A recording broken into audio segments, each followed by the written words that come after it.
O blessed ones, consider the oratorios of the lilies, how they open the fountain of their consciousness and flood the world with light perfume, the fragrance of eternity captured within the transcendent bowl of their receptive consciousness. I am come this day to bring unto you a touch of our great light, the light of one Father, the light of the ages shining into the splendid corner of this moment in the net of time, drawing all men unto me, and saying once again, Come unto me, all ye that labor and are heavy laden, and I will give you rest. For when you lay down your burdens upon the altar of God, when you bring your burdens there and speak from the depths of the pure reality of your desires to be one with the universe, to merge the love ray of your consciousness with the love ray of God, the creative ray. It is a release of the immortal power of freedom from fear, from oppression, from the graves of mortal consciousness, unto the splendid awakening that sunders in man and delineates that which is darkness from that which is light. I have said, hear my voice and follow me in the regeneration. I come today to bring the knowledge inwardly of the abundant life to all, that the inward sense be resurrected is my call, my prayer, my invocation for all mankind. Men are still filled with dead men's bones. Men are still whited sepulchres, containing within the content of the mind those vicious manifestations of human darkness that brings man down into the valley of the shadow when all of heaven calls him to regeneration, to the drumbeat of life, immortality, and the thread of contact. The heart of God beckons still to man and will, until the end of the dispensation,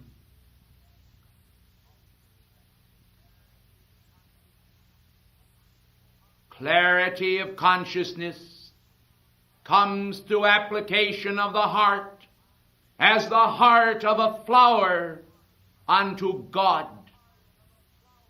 For the flowers, beloved ones, they contain no jealousy. The flowers contain no desire to give hurt.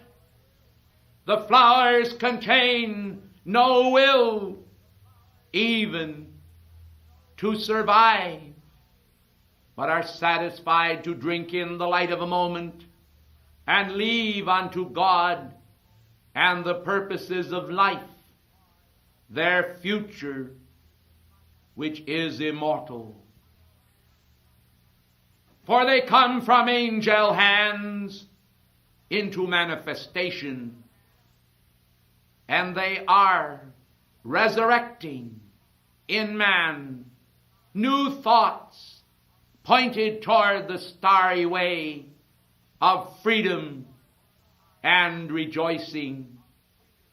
For the hearts of men that are allied with God are able today to reach up in the mystical silences of the heart of being, and communing with the All-Father, say unto him, O God, hear my call, and bring mankind, one and all, into that inward realm of peace and joy, where the Holy Spirit can function in its great domain of becoming a comforter to every part of life. Are you so, O mankind? Are you so? In your sowing, do you desire to bring refreshment, comfort, and happiness unto others? Out of the miracle, out of the blessed sense of true being is born immortality. Spontaneously it flows forth and brings comfort to those who mourn, to those who sit in dark places waiting for the light of cosmic rebirth to kindle within them a flame of holy worth that shall once again reconsecrate them unto God. It is to this that we dedicate ourselves this day, to the reconsecration of the hearts of men to the new and living way which I am. For I am the resurrection and the life. Of infinite faith in your hearts, will you allow this day the infinite faith which I am to flood forth its light and tangibility into the fold of your being, and understand that one day this faith and this tangibility of being, this reality of cosmic joy, will be a fountain springing up within the heart at that moment when you desire to impart unto others care and consideration and love. Moments come and moments go. Some are joyous, this you know. But when the soul that seems so frail begins to open its eyes into the great radiance from the skies, that soul at last will know the peace I am. My peace I have brought with me this day, and my peace flows forth. It is an inward function of those who are able to still the thoughts of the outer mind, to still those unkind barbs that men unfortunately reserve for other men made in the image of God. but usually spare me from. At holy moments such as these,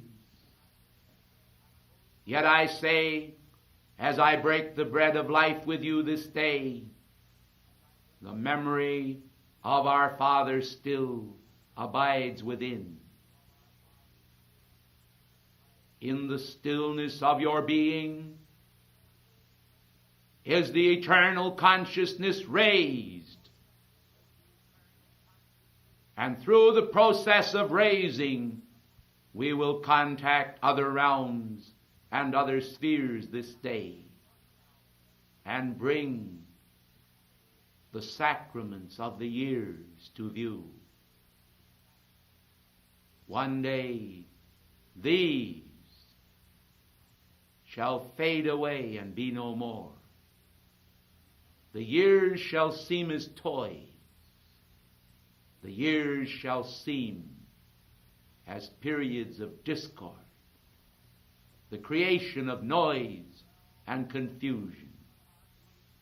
And in the realm of infinite harmony, where I am, my joy will remain. The joy of your own I am presence will be the refrain you sing. A new song, a song melodic, a song transcendent, a song of hope to the world, and a song of the miracle that is to be, when many hearts, now failing for fear, at last awake and are quickened once again by the tender mercy and grace of infinite healing love. I am the power resurrecting within man the healing of his being. Let that which is crooked, that which is out of the way, that which has become darkened and neglected, now be regarded and loved forever, never again to depart from the sanctuary of our being. A state of consciousness where the cathedral of the individual soul can perceive the great vaults and arches of being in manifestation, creating in the body temple and in the temple of the mind, in the temple of the feeling world, in the temple of the eyes of the soul, a place of refuge for our God, thus making all whole. Total wholeness, total peace, and total joy is to be found in the fountain that gushes up as an eternal spring within the heart. Will you now, forgetting outer conditions, forgetting times of pain and trouble now past, open up the gateway of your mind and let there be the sound of a rushing mighty wind as the Holy Spirit comes forth to bring refreshing springs from within your heart and being. The day spring from on high hath visited you, and you are refreshed. And there are heard the sound of bird notes and the sound of angel choirs. For in the temple of your life, the inspiration of the heavens is born.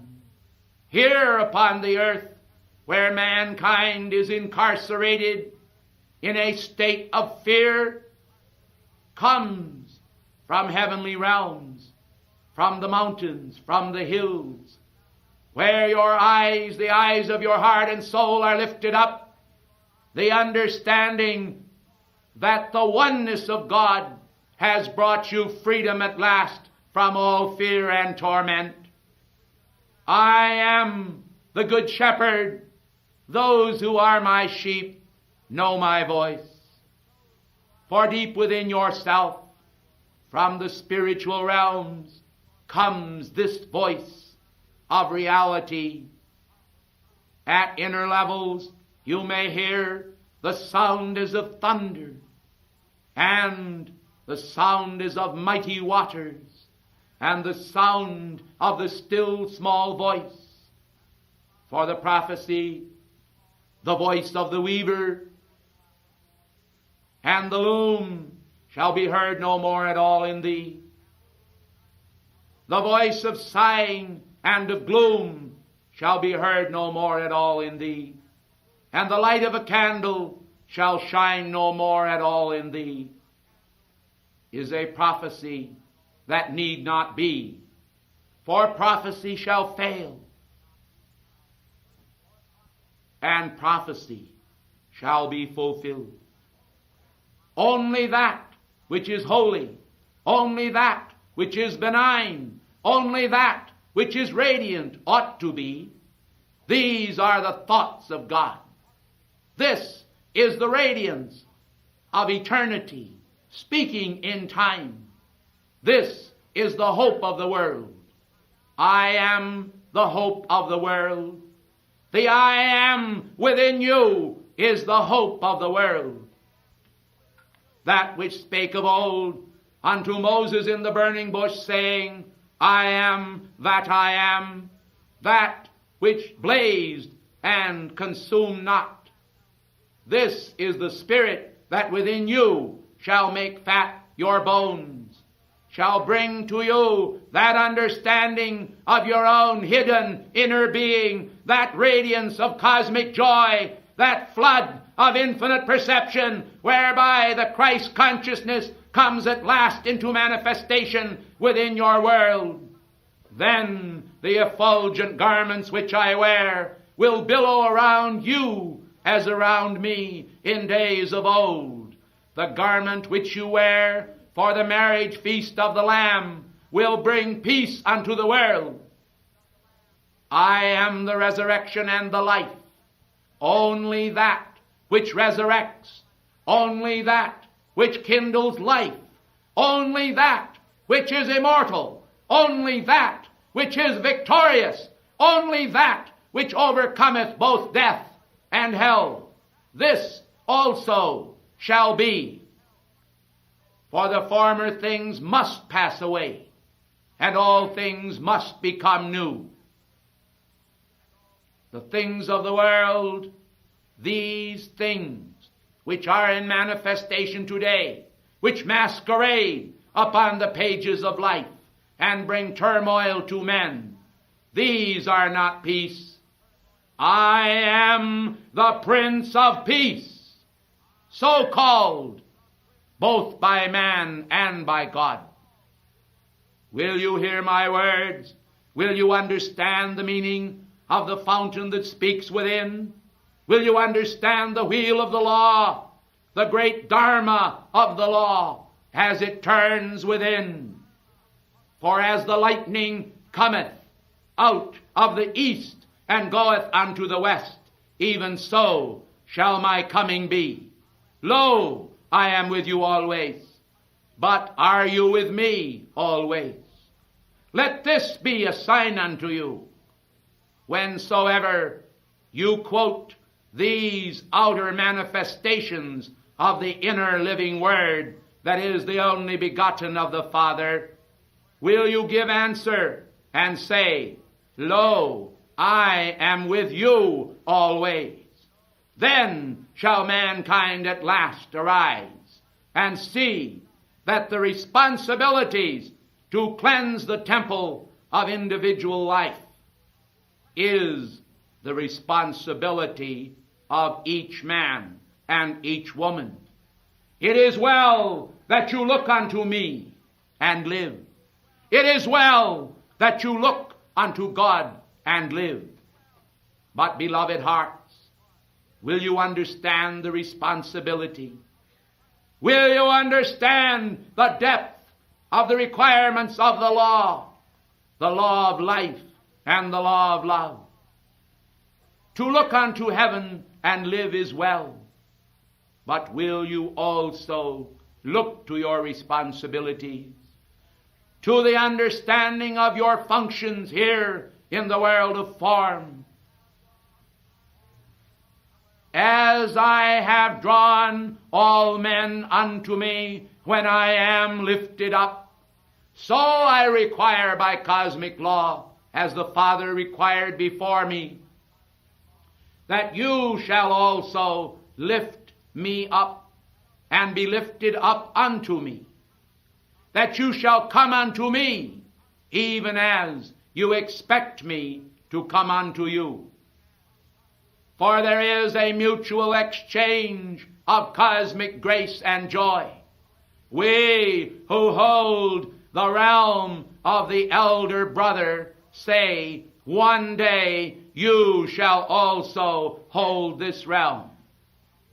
And when it comes unto you, and the cup I spake of is passed at last to your lips, even as it now is passed, and yet shall be, I say unto each and every one of you, will the great cosmic love tides of heaven come forth through you, as they come forth today through me. Only by preparation, only by inner response, only by dedication to the faith of the eternal can this be so. For your life is not your own. Ye were bought with a great price. And the price of that purchase of every individual is the infinite, all-embracing love which our Father has brought forth from the foundation of the world. The example of his victory, which manifested in me and raised me from the dead, will also raise you from the dead as you accept this consciousness and be free. For your outer consciousness is changeable. Will you understand this? All your consciousness is changeable. If it were not so, you would have remained faithful unto God from the beginning. For you came forth from him, and to him you shall return. Somewhere along the journey of being, each man shall return unto God.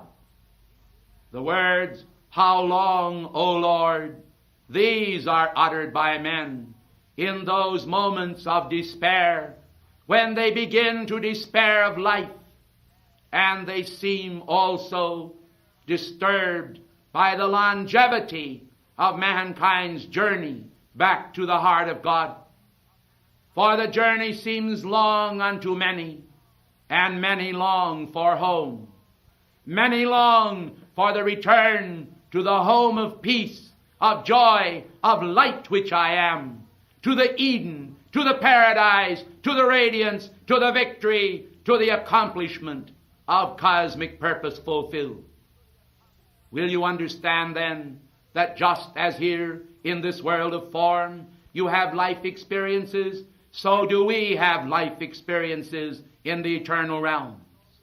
Why will you suspect that we have no experiences?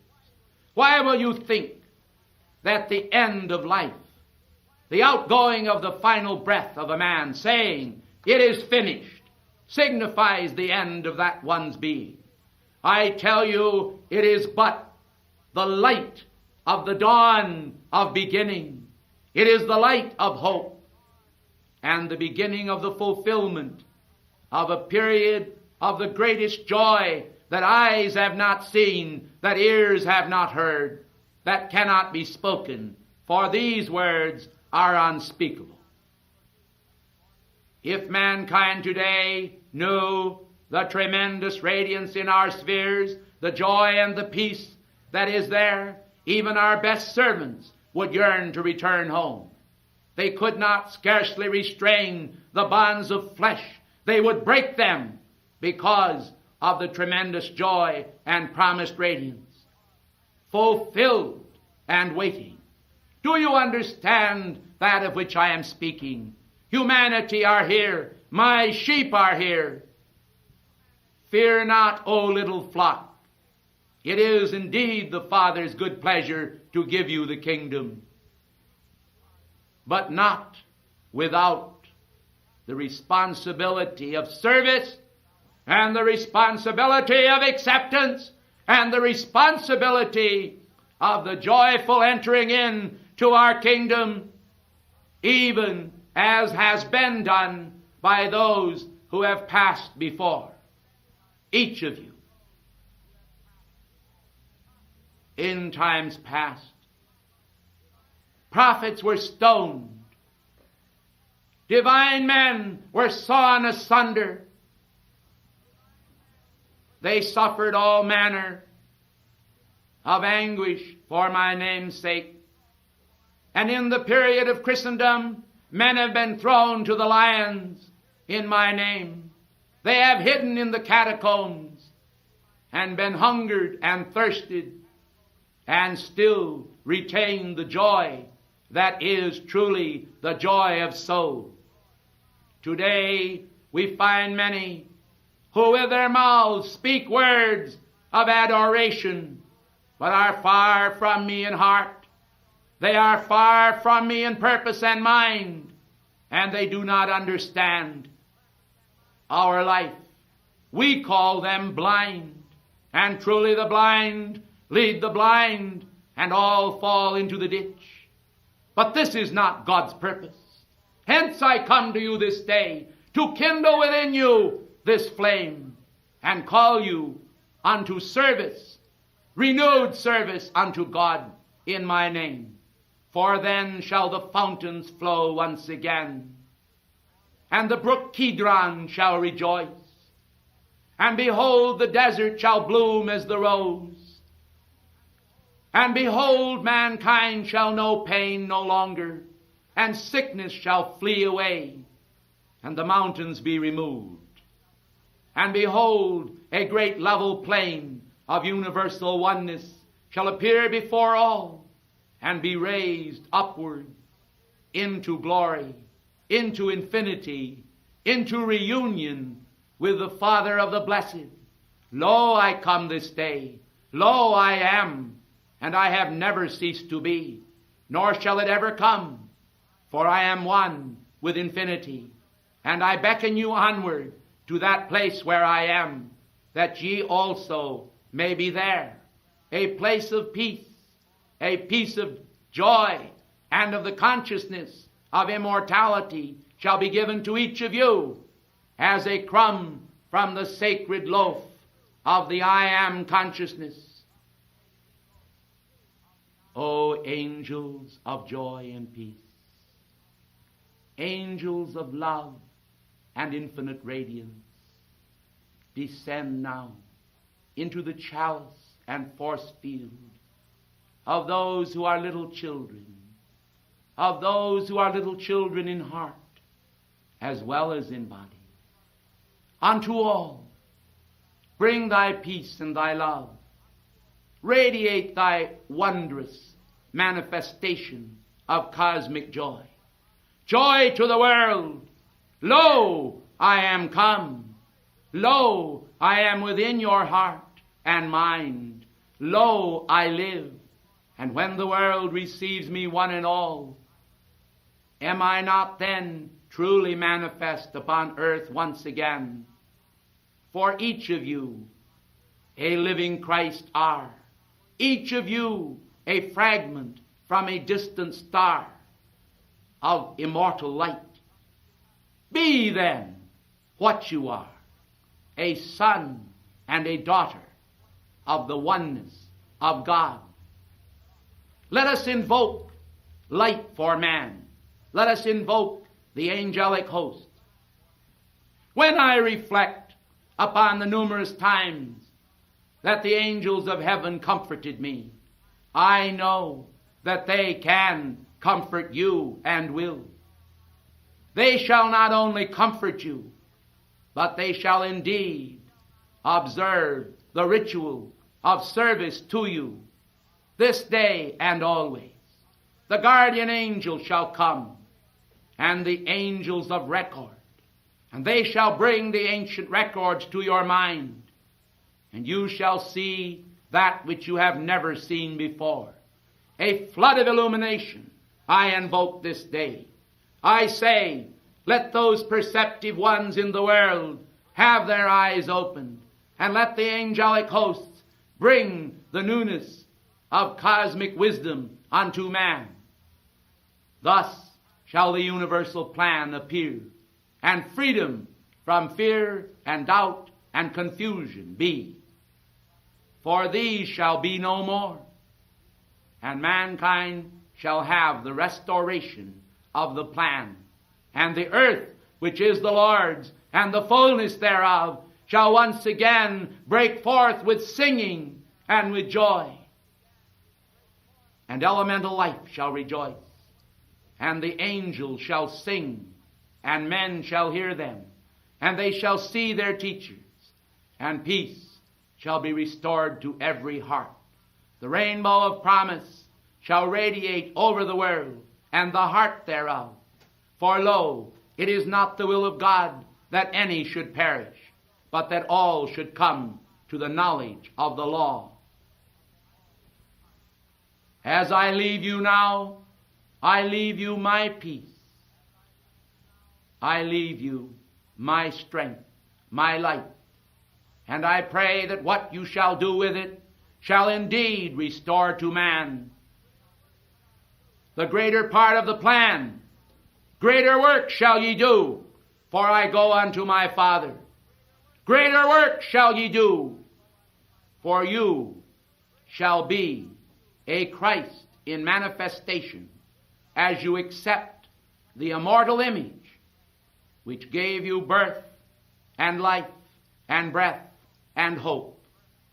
Lo, I am with you always in those cosmic fires that blaze upon the altar of your being. I, Jesus, have sent mine angel to testify unto you these things in the churches. Behold the truth that remaineth unmoved forever. Peace be unto you.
Each of you, beloved ones, have experienced the joy of childhood. You have experienced the joy of being crowned with the omnipresence of God in nature. Your heads have been crowned with the capstone of the sun, the energy of the sacred fire descending through your heart chakra, when the longing of other spheres was given voice in your mind, and the whispers of immortality were heard within the palace of your heart. O beloved ones, stop for a moment and consider the great panoply of light, the large number of advanced beings who have contributed the warmth of their heart, the devotion of their being, the fires of their magnificence to the great citadel of light that is existent in the universe today. Consider the number of individuals now removed from the screen of life, either through the change called death, or through the ritual of the ascension and the magnificent beauty that is involved in many of their lives from the day that they first entered into the higher realm. For that which they have brought here, that accumulation of light, also existed in them when the sacred fires pulsed even in their heart flame and blazed among mankind in physical embodiment. Those of you who are now upon the planetary body are having the exact self-same experiences that many of them had prior to their ascension or their removal from the contemporary scene. Beloved ones, we want you to understand that the same care, the same permanence, the same perfection that wrought great works in their lives is also alert and working in the name of Almighty God in your individual lives. And more so when you open the door to that cosmic perfection that is your own beloved God presence and allow the remembrance of inner spheres to come to you now while you are in the world of form, while you are in physical embodiment. I want you to remember tonight that you are spirit sparks, that the aura that surrounds you of consciousness is the aura also of other worlds and other eras, of other times, and from the magnificent cup of eternity. I want you to understand that the glories that God has showered upon you in this life also is the remnant of His own glory given to you, which so many have appropriated and utilized as the talents of life to enhance those blessed talents and gather more, whereas others have buried them literally in the napkin of neglect and have judged the universe unworthy to receive the warmth of their love which heaven well intended from the beginning.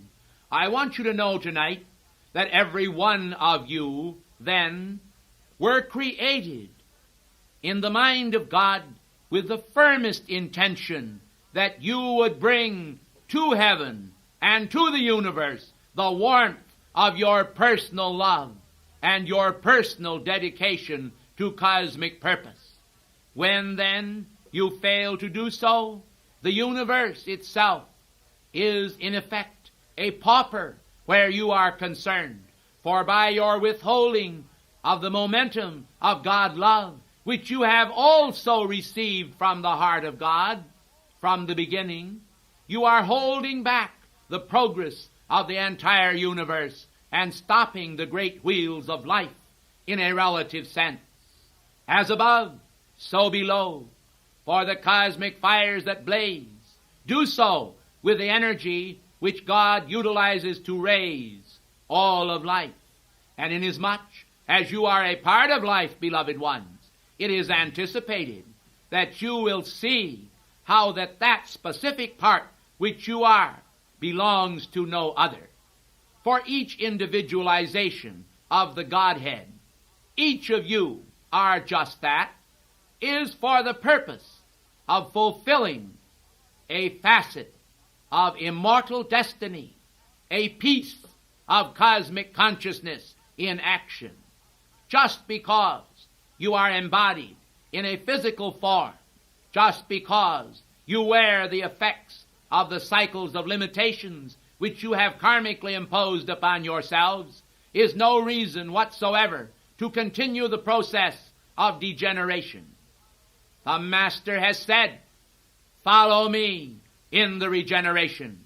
And I want you to understand that this is a great kindling of the fires of immortal love once again upon the heart's altar of each of you. I am called the great divine director, and my purpose in manifesting is to fulfill the power of universal freedom, to raise the banner of freedom over the heart of the world. that the flame in the chalice of life and the banner of devotion may brightly beam and wave as heaven intends. We want you to understand that purpose is born in us, even as it is in you. We want you to understand that purpose is born in you, even as it was in us. For all things were intended by God to fulfill their purposes most magnificently. And when they do, I want you to understand that great things happen in the world of form as well as in the spiritual realm beyond. You would not think, beloved ones, of entering our realm without a contribution of your own God-given energies, would you? Well, beloved ones, what makes you think then that you are allowed and permitted by cosmic law to function in this world of form and do exactly what you want to do from an outer, carnal-minded standpoint? I tell you no. It is not possible for a human being endowed by God with eternal grace to actually escape from paying homage to God for all that He has given unto man. You have received your gifts, precious ones, that you may shower them upon others, and thus gather more gifts, as magnificent crystals, as beautiful diadems, as shining radiance, the shower of cosmic truth that is the magnificent treasure of heaven, vouchsafed to every part of life, does manifest and will manifest in the future a greater radiance, because the universe itself possesses the capacity of transcendence, which is the shining and polishing of the jewels of life, even in the snake pits of mankind's carnal reason. We want you to understand then that the consciousness you have was intended to be magnified and glorified by the thoughts of the Lord Himself. You are intended to share His thoughts. You are intended to be a part of His life plan of the future of all mankind. No one upon this planetary body in physical embodiment, and no one who has ever ascended in reality, can prevent the great manifestation of the diadem of you from manifesting if you want it to do so. For heaven itself has intended it. And who else then dares to interfere with the concepts of the universal light itself? Will you accept this? Will you understand it? Will you take this measure of cosmic wisdom, which I am giving to you this night, and will you calculate how it affects you in your role, blessed ones, of manifesting upon the planetary body? Well, you see, a very interesting thing is involved in all of this. If you are able to accept what I am telling you now, and all mankind is able to accept it, it would simply change the entire thought patterns of the world and produce the perfection God originally intended. So it is not really that big a task, is it? It is simply the acceptance in your own feeling world of the diadem of that plan and pattern of perfection which your magnificent God presence already has in store for you at inner levels. And I want every one of you to release yourself from those patterns of thought and feeling which themselves have held you bound for so long and have caused you to hang your blessed heads, when in reality we would like to say to you, as some of the great masters of the elementals have said to the elementals, to the other manifestations that are life itself, raise your little heads and swing them up to the light of the sun, and behold the hopes of heaven for every one. When we say, look unto the mountains and live, it is just that. When we say, behold the light of 10,000 suns, it is just that. When we say, behold the light cometh, and the love of God is poured out upon the earth, it is just that. And when the flame in your heart begins to pulse in a more than ordinary manner, it is to thrill your soul, for heaven loves to thrill mankind with the great cosmic hopes that speak of the dawn of infinite peace to myriad hearts, and shower the love of God upon the heart of the world. Mankind today, through what we may call, even as you call it, the doldrums, the lowering of your head downward, as if you were an animal that had a tail, and now that tail was no longer wagging, but you were actually standing, subdued in consciousness and fearing what might come upon you. Beloved ones, we want you to understand that what might come upon you, what will come upon you, is the perfection of your God presence, if you will only let it. Don't you see that it is man's own thought of limitation, man's own failure to apprehend what all of heaven has always told him, that has prevented mankind from manifesting the great cosmic glory and perfection of life, not only here upon earth, but also in the realm that is to come. Will you then firmly dedicate yourselves in heart, mind, and consciousness to the great tides of freedom, to the freedom from fear and doubt that ought to be the lot of every man? Oh, you say, some doubt simply because they do not have faith. Well, it is not quite that simple. You see, why do they not have faith? They do not have faith because they have persisted so long in the wrong thought about themselves and about others. They have literally subscribed to patterns of limitation, and now quite suddenly they decide that all of these patterns which they have subscribed to for so long should subside and automatically be wiped out, as though they were holding in their hand an eraser which would sweep across the great board of life and remove all the causes and cores of darkness now presently manifesting in their world. Beloved ones, we are doing it just as fast as we can. The question is, are you? We want you to understand that moments of devotion are opportunities for magnification of the great God design in your life. When you allow great surges of cosmic devotion to flood forth from your heart and to give unto God that glory which He has also given to you in the beginning, which most of you have forgotten, then I want you to know that in those surges there is being brought forth the magnification of cosmic energy in every cell of your body. And when that energy comes into every cell of your body, it will enable you to fulfill much of the divine plan which lies ahead. But when instead you look at all of the failures in your life and in the lives of others, you are actually magnifying those failures and giving power to those negative qualities which ought not to manifest upon the screen of life. Do you see how this works? It is simply a matter of law. Mankind energize, and when what they energize is not of God, it also manifests.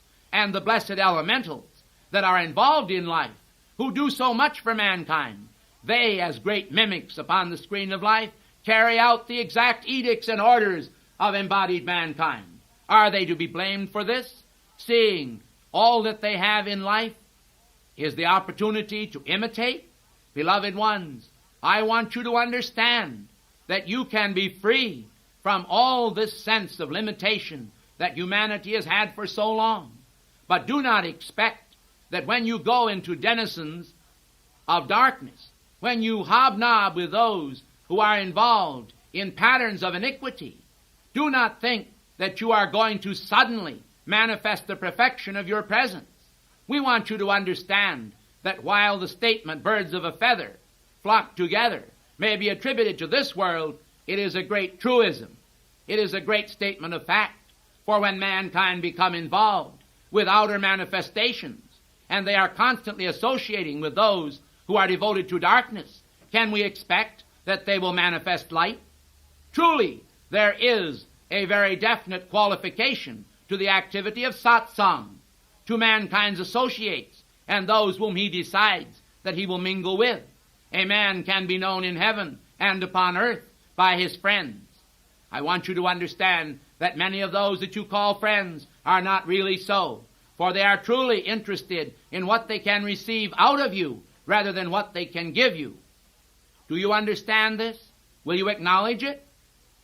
I want you to understand clearly that this is the law in action, and you are all fulfilling it and living it from time to time, especially in the past. Now that greater wisdom is descending into your heart and mind, we expect a greater manifestation of cosmic action in the world of form, where individuals will be able to do many of the things that in the past they could not do simply because they did not have the faith. We have desired this night to explore with you the possibilities of raising your faith to realms of higher dimension, and therefore the service was dedicated tonight to the increasing of your faith in cosmic light and cosmic law. Men and women lament the conditions of the world.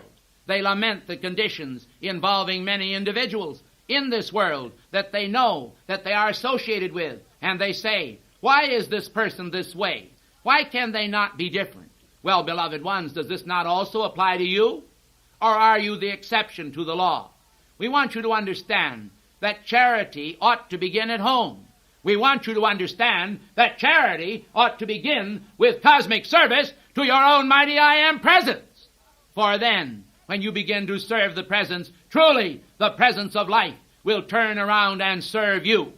This is the law. Mankind today, remember the fable of Aladdin and his magic lamp. And the sense of magic is internally engraved within the soul of man. For truly, the magic of cosmic liberation, the instantaneous demands upon life, was at one time the forte of embodied mankind. They were able to speak, and their word was fulfilled. For the manifestation of God, the life of God, was in them, and mankind was not curtailed. Through cosmic law, because of various eruptions in mankind's doings, because of conflicts between individuals, and because the very destruction of the earth was imminent, mankind's powers were limited, and the karmic lords did limit mankind. We want you to understand these laws. We want you to grasp these things, so that you may become proficient in finding your way out of the maze of mankind's mortal consciousness today through accepting the great cosmic burdens of life, the burden of light. My burden is light. Will you accept this? Will you understand it? Will you try to understand it? For we realize that here tonight, and also in other places in the world, where our words will be spoken, mankind are in divers states of consciousness. All are not the same. All do not have the same clear-cut understanding of cosmic law. Some marvel because they do not quite understand how it is possible for me to speak and to bring my energy to bear upon the pressures of mankind. Well, I have come because I was invited here. I have come because the way was prepared, and there are devotees here who have functioned by cosmic law and brought about the necessary invitation to our octave of light so that I could speak, and this invitation was issued to me many months ago. We want you to understand, then, that heaven is most concerned and obedient to the needs and requirements of mankind. It may not always be so, for heaven will not always strive with mankind, because mankind dwells too much in the tabernacle of the flesh and not enough in the potency of the Spirit. Within him is the great power of universal magic, the magic of your own I Am presence, the magic of life, the transmutative essence from the heart of God, the powers and keys that command mystically and powerfully even the atoms of life so that they will obey you. True it is that some men have wrested some of these powers and secrets from nature and the universe, but they have been governed by cosmic law, and when they have transgressed, often they have found that life itself, in its very exacting demands, brought them to their knees and stripped them of their power before they were able to use it too destructively. We want mankind, embodied mankind, especially the students of the cosmic law of life, to understand that mankind that elects to do iniquity upon earth and to yield their consciousness to demons and forces that are not of God will ultimately find that they will pay the penalty. As you have said, they will pay the piper. And I know it is true. Beloved mankind, will you recognize how great the God flame is within your heart? Will you stimulate that flame tonight in your heart and demand of life that its pulsations rise higher, just a little bit higher? If it is a quarter of an inch, will you expand it to a half inch? I am not asking too much, am I? I am asking you to do this as an experiment in the expansion of the quality of life in your own being. The light that is within you is the light of God that never fails. Well then, if that light never fails, it ought to possess the power to raise itself a quarter of an inch, when in reality it is just as easily able to raise itself a quarter of a mile. I want you to understand this law. Mankind has proscribed the sense of their limitations, and in the proscription thereof they have established it. They have appointed the bounds of their habitation and the measure of their advancement. We want you to understand that by a simple adjustment in consciousness, you are able to increase the scope of your advancement in manifestation. Try it and see. Beloved ones, if at first you don't succeed, try again. You will succeed at last if you recognize also the need and necessity of bringing other elements of your life into cosmic obedience to the precepts of God. There are many who have recognized the power and virtue of the 10 Commandments. There are others who have also recognized the power and the virtue of the commandment of love. But both are given the same grace. For the grace of the law and the grace of love are one. Love and law function in mankind, and humanity have this most marvelous opportunity this night to rise up from beds of pain, from standards of darkness to standards of light. The very fact that humanity today, embodied humanity, is enabled to receive these transcendent spiritual laws is proof to mankind of the great potential which lies within them. Let us see tonight whether or not we are able to exercise greater God control over our lives, mankind as well as ascended beings. Do you think, beloved ones, that where we are, all progress stops? I hardly think so.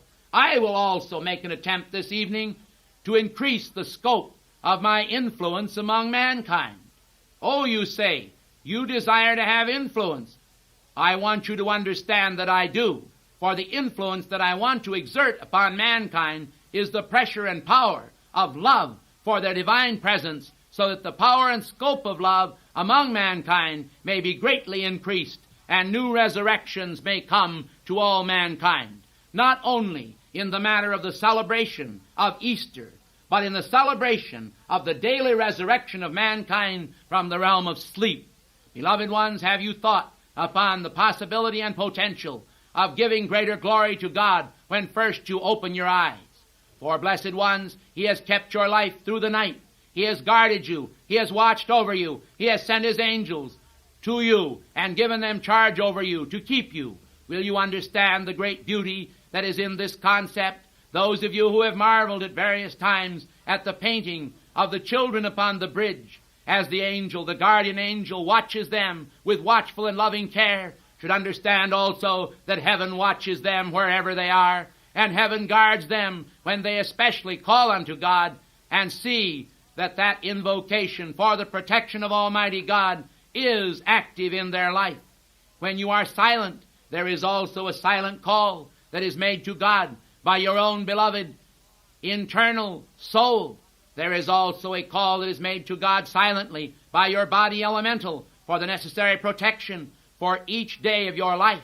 But won't you consciously join in the prayers of that vital soul force within you, the prayers of your own body elemental, that you may manifest at last the fullness of the fruit of life in action? Each year should see progress. Each day should see progress. Somewhere in the matter of living, you ought to chisel out of life the magnificent statue of cosmic protection and radiation that is the image of God in each of you. You are sculptors of your life. To you is given the virtue of the manifestation of righteousness, not self-righteousness, but divine righteousness. This is the righteousness qualified by the living God.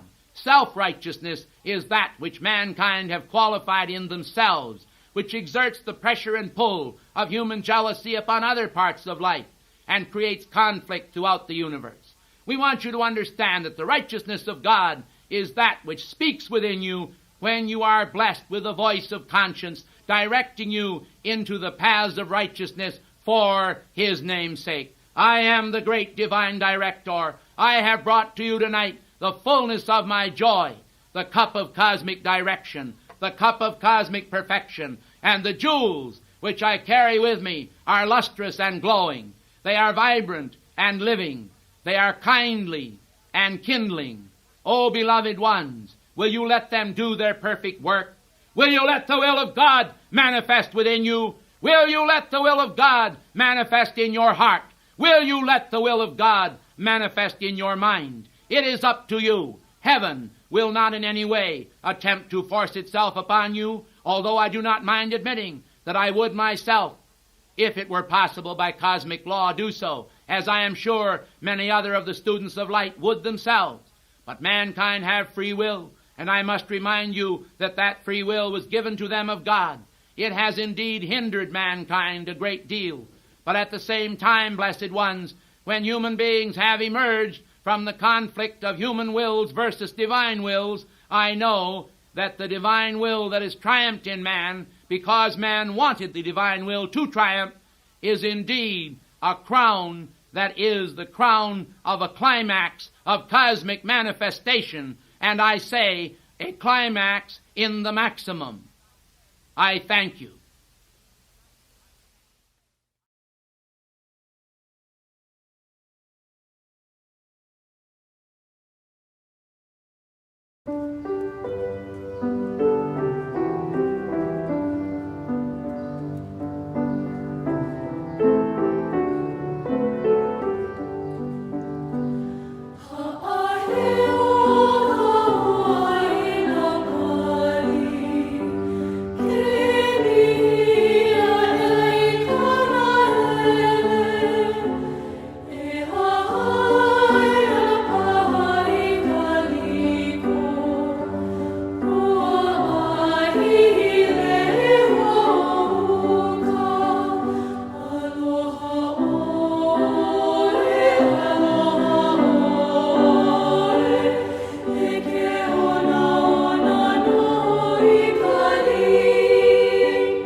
Down the crystal rays I come. I am Surya. I come to manifest light within your heart. From far off turning worlds I come. The evolutions of the universe, of all cosmos, are one. You have pondered the problems of your own contemporary self. You have observed the muddled consciousness in manifestation in diverse individuals. You have seen the psychic charade that has appeared in the world with its manifestations of darkness. But I say unto you, the brilliant light of cosmic purpose illumines the pages of that which is to come. Mankind, you are destined to illumination.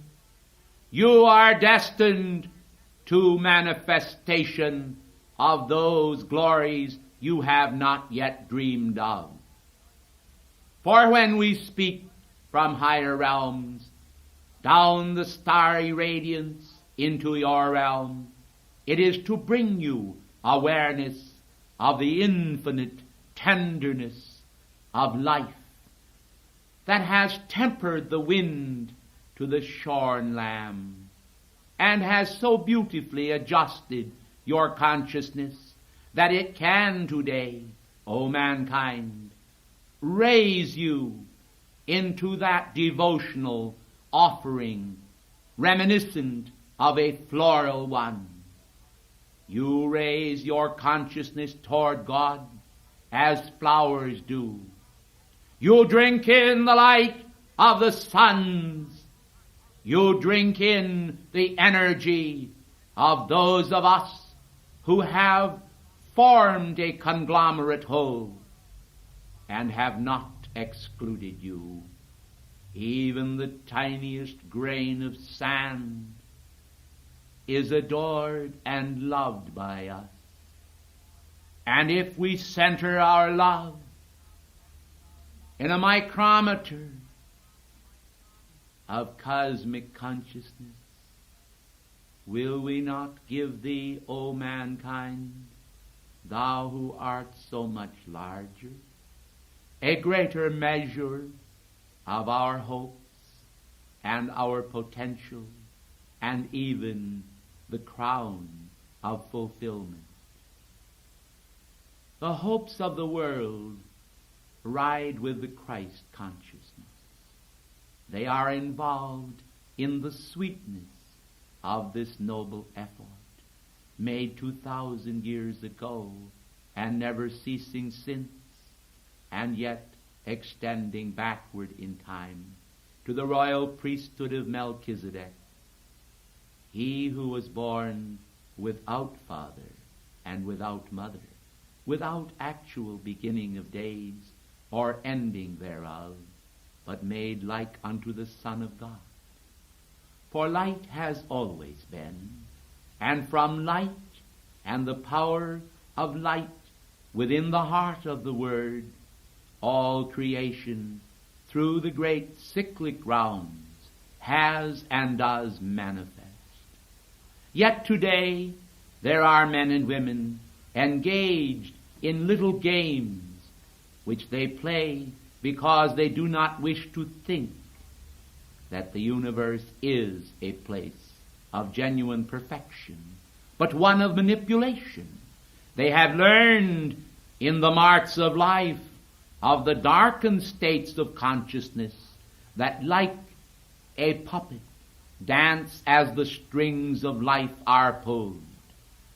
We, from our octave, are so aware of the power of your divine presence to lift you up, that we know that only your God presence can successfully manipulate you in that cosmic way whereby, world without end, a new manifestation of God is born momentarily.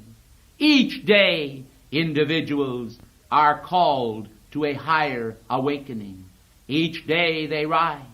Somewhere upon the planetary body, cosmic responses are being born right now, while others lag and linger. There are those to whom the fruit of reason has given them to understand the glory that we knew with the Father eternal before the world was. The movement, the diastole, the systole of a heartbeat signify the nearness of God to each one.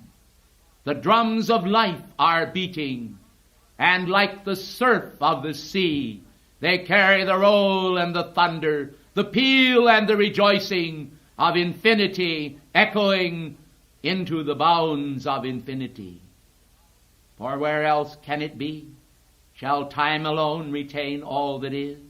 The whole net of time, from the foundation of the world to the present moment, beloved hearts, is not able to either conceal or to reveal all that has been, all that will be. For you are children of the Son, in the sense that you were created as brilliant sparks of universal reason, now so paked by the sundries and destructivities of the age.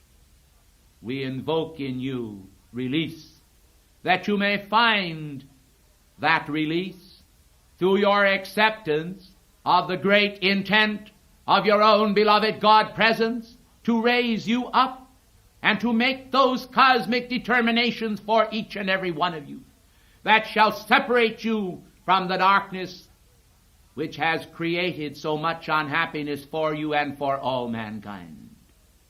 It has never been, it is not, it never shall be the plan of God to create those darkening conditions and responses of consciousness which cause mankind to shudder in soul because of the return of the karmic patterns to those who have created them.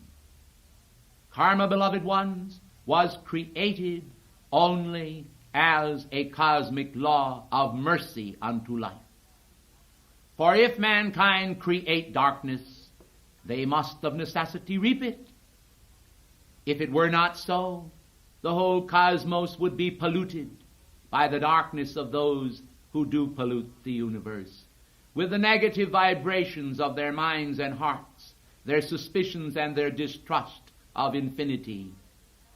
The way to God has been made plain in ages gone by, but the greatest plainness comes to him who understands the return of karma, who sees in the action and the interaction of the tides of life generated between one embodiment and another a returning current. But when his mind is enmeshed in all of this alone, and he does not also raise his head up into the airy heavens of God to behold in the clouds of heaven the purposes of universal Christ reality, he is indeed as an ant in his own chambers. He does not see the civilizations of the world stretch forth from pole to pole. He does not see the cycles, the solar cycles of your system of worlds.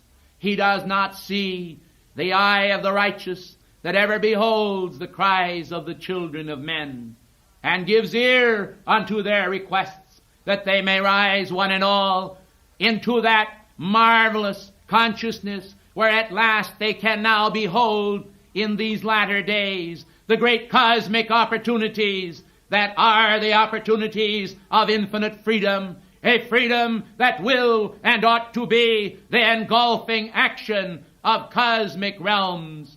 Those who come from higher realms to this earth actually laying down their great crowns of rejoicing and functioning at higher levels to come down into this domain, that we might also resurrect mankind from the darkness of dead works into that marvelous consciousness of your God presence, where the concentric rings of that God present become a tangible reality for each and every one of you today. And you are able at last to understand, to comprehend, to open the great gateways of consciousness, to feel the trumpeting of life over land and sea. For heaven is really very near indeed to earth, but earth has turned a deaf ear unto it. They have not heard.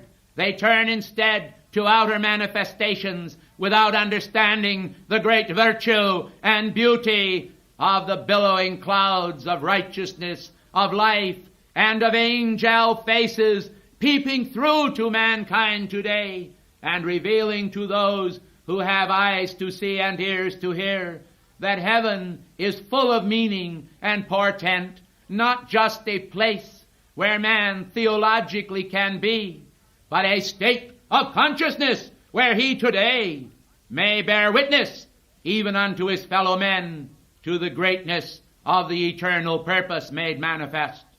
You are then children of light. Why will ye bear at any time the stigma of darkness?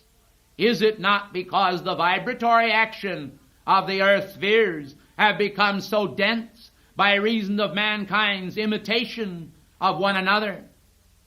I think this will prove to be true as the karmic record is engaged, as the teeth of mankind's attention is turned unto these conditions that are existing in your world, these political conditions, conditions of entertainment, conditions of mankind's procurement of necessities of life.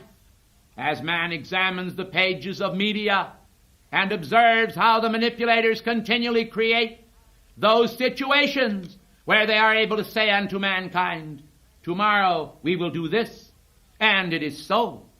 For they intended to do it from the beginning, and darkness covers the land. Mankind should understand that clear thinking and universal reason would promote a greater understanding of the purposes of life and mankind's employment of his opportunities in contacting the light of God that never fails. For the light of God that never fails is resident within all, but in some is covered over with such an overlay of mortal consciousness as scarcely to be seen even by the individual himself, who cannot understand why he feels so cut off from happiness and seeks to find it in outer spheres of action rather than within the temple of his own being. I tell you then today, in the name of the living God, that your bodies are temples of the living God. I tell you today, in the name of the living God, that your lives are also temples. And you have that great opportunity towering before you to understand the mysteries of the Spirit which are available to mankind today. They may be hidden, but they are hidden from the profane. They may be taught in secret, but they are taught to those whose hearts are on fire with the burning zeal and devotion to know and to understand, to grasp and to comprehend that your teachers are not removed anymore into a corner, that they stand before you from time to time at spiritual levels and speak as I am speaking unto you today, saying, arise from the dead and receive and perceive the righteousness that lies within you, the white stone of cosmic manifestation, the new name which no man knoweth saving him who receiveth it. In reality, those of us who function at what we call the divine level, the God level, are many. We are many, and we are one. And our oneness is also colossal, for it gives us the greatest peace of heart and being to know that heaven has broken the cosmic loaf and placed the seeds of light abroad in the universe, scattering the seeds of light everywhere, providing a conflagration of the future, when the kindling shall come, and at last the flame shall blend in all, that God may be all in all. Gloria in excelsis Deus. So be it. Let it come. We await the manifestation of our oneness. Yet our diversity is also a manifestation of our oneness. Let all understand this, and be not in darkness. For whereas mankind may be many, each one seeming to perceive in himself a unique manifestation, in reality all are one, in the spirit, in the sense of the highest goals, which are clearly before you if you will open your eyes. Mankind see and say, we see not. They hear and say, we hear not. For there is a consciousness permeating mankind which is not of the light, and that is the darkness. The light requires no darkness in order to show itself clearly in contrast, for the light exists, and one day there will be made the fullness of that statement in manifestation. There shall be no night there. For the glory of God shall shine in that city foursquare, the city of consciousness, where the universal souls of all men shall gravitate to, shall arise to, shall find their way. Seek, and ye shall find. Knock, and it shall be opened unto you. But we say unto you today that there are doorways, and there are shuttings of doorways. There are cycles, and there are ending of cycles. There are manifestations, and there are ending of manifestations. When we came to you today, it was to flood you with light, and we have done so.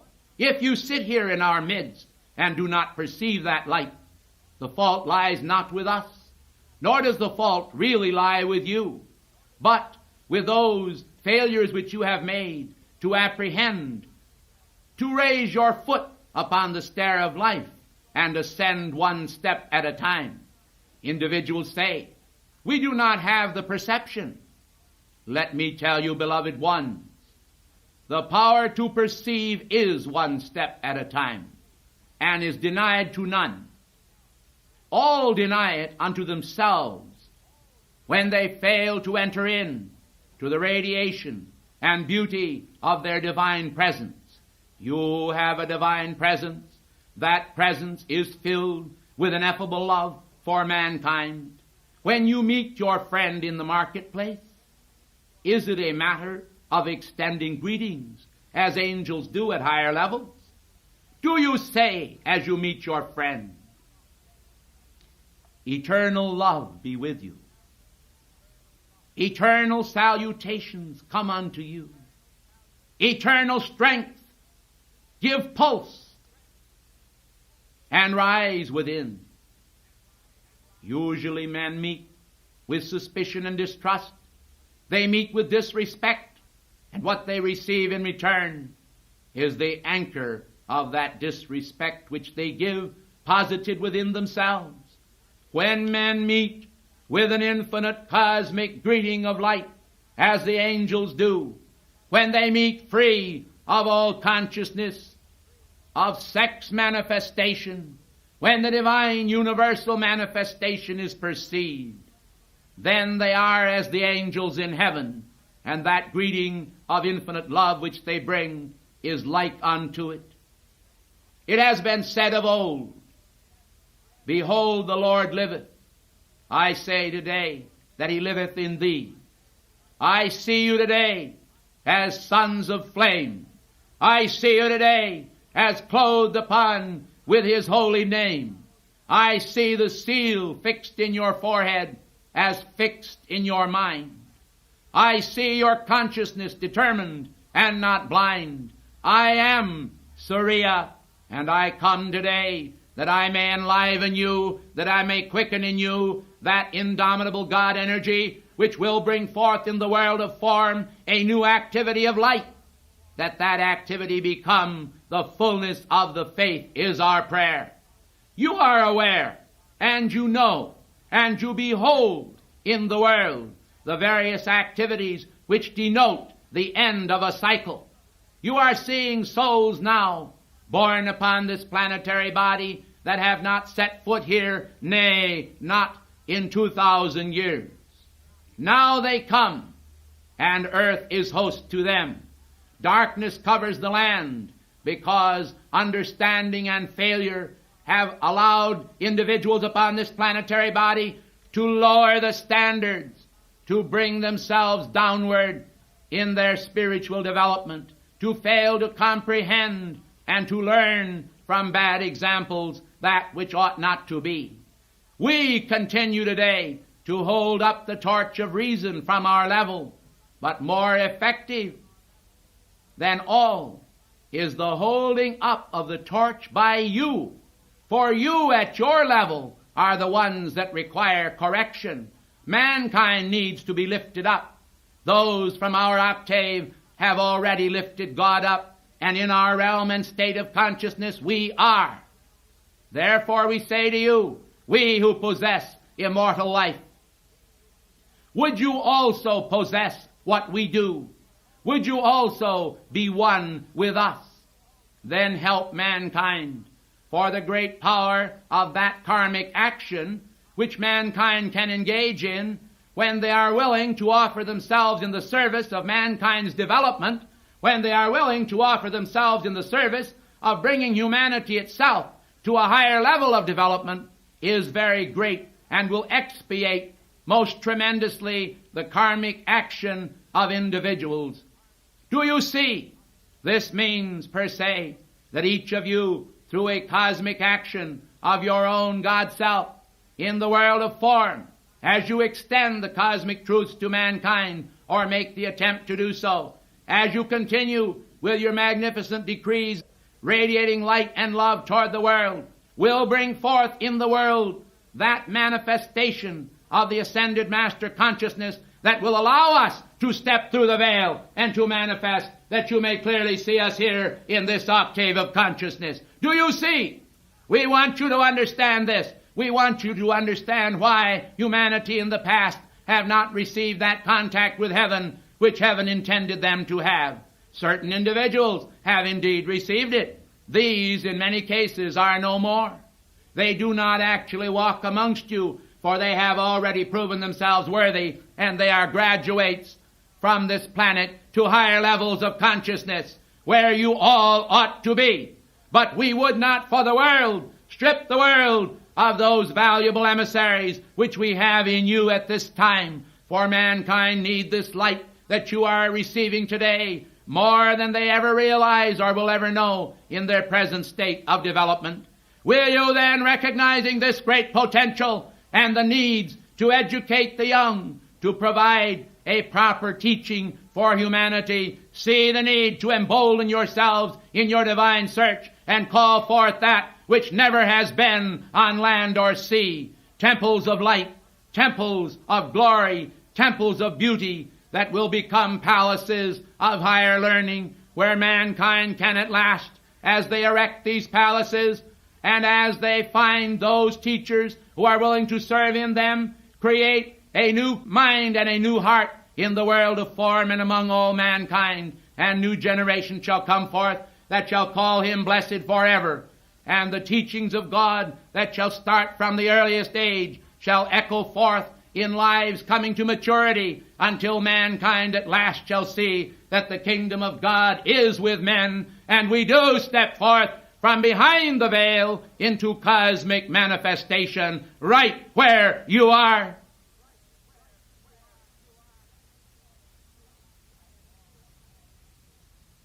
I paused that I might send forth waves of cosmic beauty and perfection amongst you,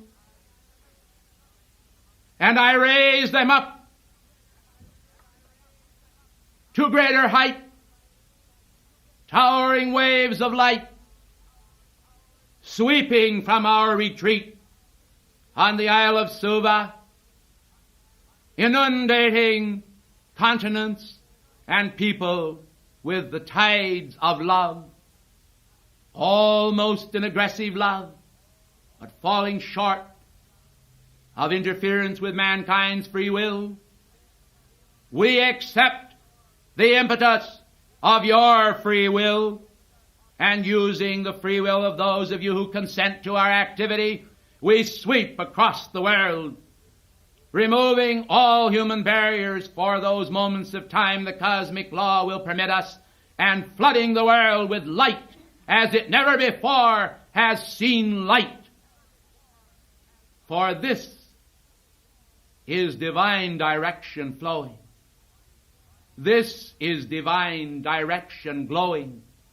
Upon your cheeks, the ruddy radiance of heaven glowing bright, those cosmic fire beacons shining through the night, awake the souls of men to peace, to reckoning with love, and understanding all God is, descending from above.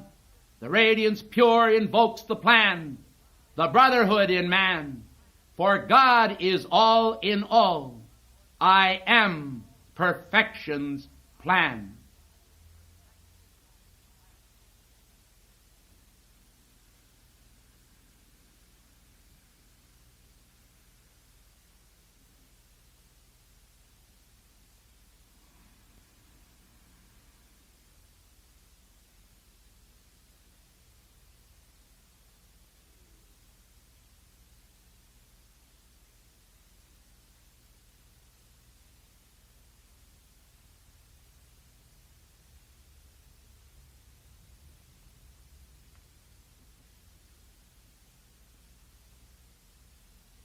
Up the crystal road, from untrammeled spiritual heights, I return back to the great God Star, showering blessings upon humanity, releasing fires of infinite calculation, trusting the future with the patience of the living God. I am Surya.